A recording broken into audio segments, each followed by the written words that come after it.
தலைவர் அவர்களே, இன்று தமிழக அரசின் சார்பில் அளிக்கப்பட்டுள்ள விவசாயத் துறை பற்றிய மானிய கோரிக்கையை ஆதரித்து என்னுடைய கருத்துக்களை தெரிவிக்க விரும்புகிறேன். தமிழ்நாட்டில் சுமார் 80% மக்கள் விவசாயம் செய்பவர்களாகவும் கிராமங்களில் வசிப்பவர்களாகவும் இருக்கிறார்கள். அவர்களில் பெரும்பாலானவர்கள் ஏழைகள் என்பதையும் அனைவரும் அறிவோம். ஆனால் அவர்கள் செய்யும் விவசாய தொழில் மிகவும் முக்கியமான தொழிலாகும். ஆகவே அவர்களுக்கு நாம் அதிக முக்கியத்துவம் கொடுத்தாக வேண்டும். எல்லா திட்டங்களையும் விட விவசாய உற்பத்தி திட்டங்களுக்கு அதிக பணம் ஒதுக்கப்பட வேண்டியது மிகவும் அவசியம். இந்த துறையை நம்பித்தான் இந்த நாடு, நாட்டு மக்கள், இந்த அரசு கூட இருக்க வேண்டிய நிலை இருக்கிறது. இந்த அரசும் இந்த நாட்டிலே உள்ள விவசாய மக்களுக்கு செய்ய வேண்டியவைகளை காலாகாலத்தில் செய்து கொண்டு வருகிறது.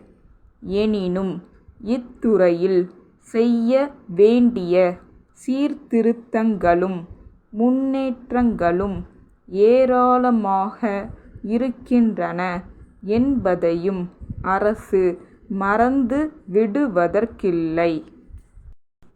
இந்த துறையுடன் மிகவும் நெருக்கமாக சம்பந்தப்பட்டுள்ள கூட்டுறவு, மின்சாரம், பாசனம், கால்நடை போன்ற துறைகள் இன்று வெவ்வேறு அமைச்சர்களின் கீழ் தொடர்பற்ற முறையில் இயங்கி வருகின்றன.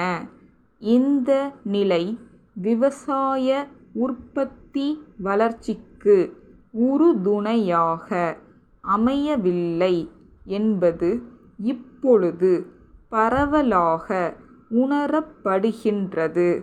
இதனை கருத்தில் கொண்டு இந்த துறைகள் எல்லாம் ஒரே அமைச்சரின் கீழ் கொண்டு வருவதற்கான நடவடிக்கைகளை மேற்கொள்ள வேண்டும் என்று அரசை நான் கேட்டுக் கொள்கிறேன். நாட்டில் ஏற்பட்டுள்ள வறட்சி நிலை காரணமாக விவசாய துறையிலே நெருக்கடி நிலை ஏற்பட்டுள்ளது. இதன் காரணமாக வியாபார துறையிலும் தொழில் துறையிலும் தேக்கம் ஏற்பட்டு நாட்டின் பொருளாதார நிலை பாதிக்கப்பட்டுள்ளது. இந்த சமயத்தில் மக்களுக்கு தேவையான அத்தியாவசிய பொருட்களை விவசாயிகளுக்கு விநியோகம் செய்யவும் அப்பொருட்களை வாங்குவதற்கான சக்தியை அவர்களிடத்தில் ஏற்படுத்துவதற்குமான சில திட்டங்களை நமது அரசாங்கம் ஏற்கனவே தீட்டி இருப்பதை நான் முழு மனதுடன் வரவேற்கிறேன். வறட்சி நிலை காரணமாக மக்களுக்கு கிடைக்க வேண்டிய அத்தியாவசிய பண்டங்களின் உற்பத்தி குறைந்து விட்டது. எனவே விவசாயிகளுக்கு போதிய வருமானத்தை ஏற்படுத்தி தர வேண்டிய பொறுப்பு அரசுக்கு உள்ளது.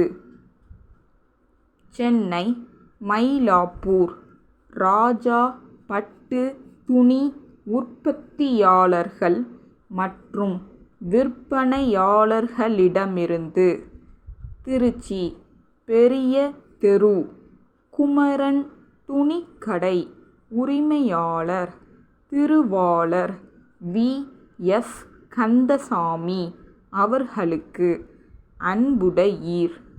நேற்று காலை நீங்கள் தொலைபேசியில் பேசியபோது கேட்டு கொண்டபடி 10 விதமான பட்டு புடவைகள் அடங்கிய கட்டு ஒன்றினை இன்று பதிவு அஞ்சல் மூலம் அனுப்பி வைத்துள்ளோம் என்பதை மகிழ்ச்சியுடன் தெரிவித்துக் கொள்ளுகிறோம்.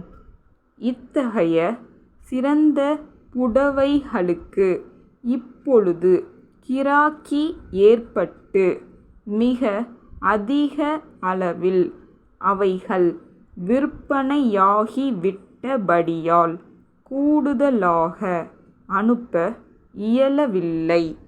எனினும் இன்னும் சில நாட்களில் மேலும் பல மாதிரிகளில் பட்டு புடவைகள் வரவிருக்கின்றன. இத்துடன் எங்களிடம் தற்பொழுது கைவசமுள்ள மிக உயர்ந்த கம்பளி மற்றும் நவீன பருத்தி துணிகளின் விலைப்பட்டியல் ஒன்றை தங்கள் மேலான பார்வைக்கு இணைத்துள்ளோம். என்றும் தங்கள் ஆதரவை விரும்பும் தங்கள் நம்பிக்கையுள்ள